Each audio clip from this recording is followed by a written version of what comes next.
Listen, if Alessandro Bastoni was the starting centre-back for a Premier League club, or Barcelona or Real Madrid, we'd be talking about him as the best defender in the world. But because he plays for Inter, he's underrated. Even after his extraordinary season with the Nerazzurri, helping them to qualify for a second Champions League final in 3 years. On the other hand, not saying that they are the most reliable source, but ESPN put him 5th among the best centre-backs in the world this season, placing players like Gabriel or Rudiger in front of him. You see now what I mean? So, if we were to sum him up in the most concise way possible, we could describe him as a tactical weapon disguised as a centre-back. Just think about everything Bastoni can do. He's an exceptional defender, check. He can orchestrate play from the back, check. Breaking lines with inch-perfect passes, check. Setting the tempo, check. In this video, we break down why his game is so elite and rare and explain why it's time everyone showed him some serious respect. To plant the seed for the end of the video, could he be named the most well-rounded centre-back right now? When people talk about Alessandro Bastoni, the usual things they say are good on the ball, left-footed, solid defender. But that's like calling a Ferrari a decent car. It's technically true, but painfully incomplete. Because Bastoni isn't just a centre-back, he's something else entirely. And with this in mind, have you heard of the football term regista? One of the oldest football terms, the regista is the man who organises the whole play, the orchestrator, the deep-lying playmaker.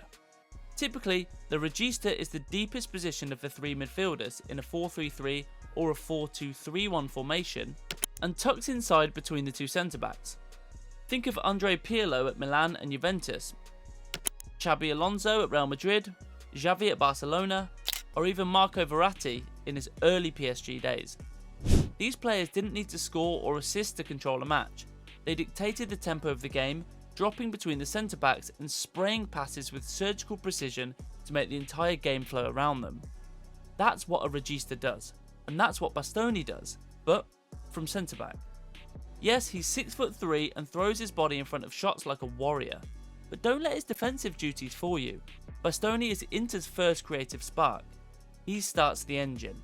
His line-breaking passes from the back don't just find midfielders, they bypass entire defensive structures. His diagonals to the wing-backs are inch-perfect. This was evident against both Bayern Munich and Barcelona. Both teams leave a lot of empty space at the back, and Inter capitalise on that thanks to their fast transitions from defence to attack, a process in which Bastoni plays a key role. Mentioning Barca and Bayern probably raises the question, why wasn't he as influential against PSG? Well, what applies to Barcelona and Bayern Munich could also be said about PSG. All 3 of these teams rely heavily on attack. They are fast in transition, have pacey wingers, and are deadly on the counter. However, what made the difference against PSG is that the opponent scored 2 quick goals, which prevented Bastoni from working his magic in the build-up. He was busy with defensive work and unable to contribute offensively. On the other hand, you just have to possess the ball in order to be effective in such a role, and unfortunately for Inter fans, the first half at the Allianz Arena, which made the whole difference, ended with a 62% possession in PSG's favour. It's unrealistic to expect Bastoni to deliver when his team has had the ball for less than 40% of the time. Even when they had the ball, Acerbi, Bastoni and Pavard were simply clearing it away to get rid of the danger.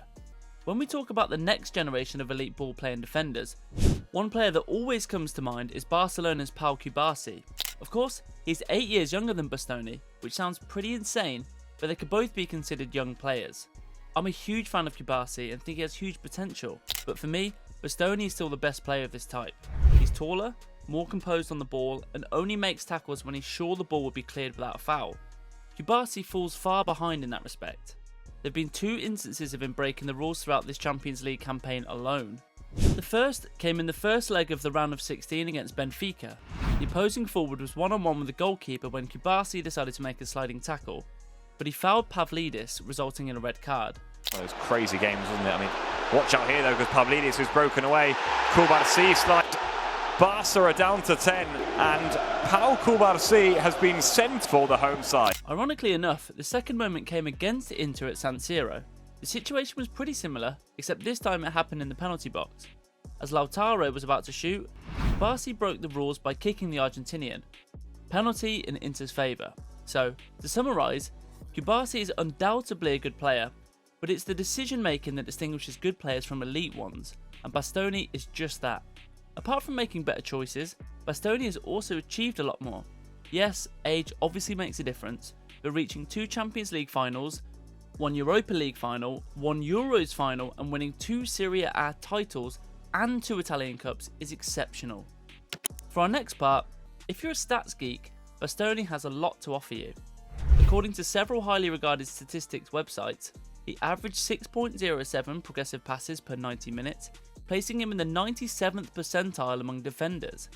That's more than Ruben Diaz, more than Guardiola, and more than Cubarsi, and far more than most so-called ball-playing centre-backs. He also completed an impressive 2.32 progressive carries per 90 minutes, ranking him in the 98th percentile, and maintained an 88.4% pass completion rate throughout the entire season. He's also not lagging behind in defence. He recorded 1.72 tackles and 0.82 interceptions per 90 minutes, with a tackle success rate of 74%. He won 4.82 ground duels per 90 minutes, equating to a 61% success rate. Yep, I know that for most of you, those stats don't describe the whole picture. But put simply, there isn't a single statistic metric in which Bastoni doesn't lead the ranks. And for all those Inter fans watching, the scary part isn't even the stats themselves. Bastoni's role is so refined that he often prevents danger before it even happens. His positioning cuts off passing lanes before attackers can exploit them. He doesn't just defend space, he erases it. And just like one of the very best in the game, Pep Guardiola once said, "The best defensive weapon is the attack." In other words, the more you possess the ball, the less likely you are to concede. As we touched on the topic of Guardiola, he's one of the most vocal supporters of Bastoni out of the Premier League managers, which proves that Bastoni is an incredibly valuable asset in modern football.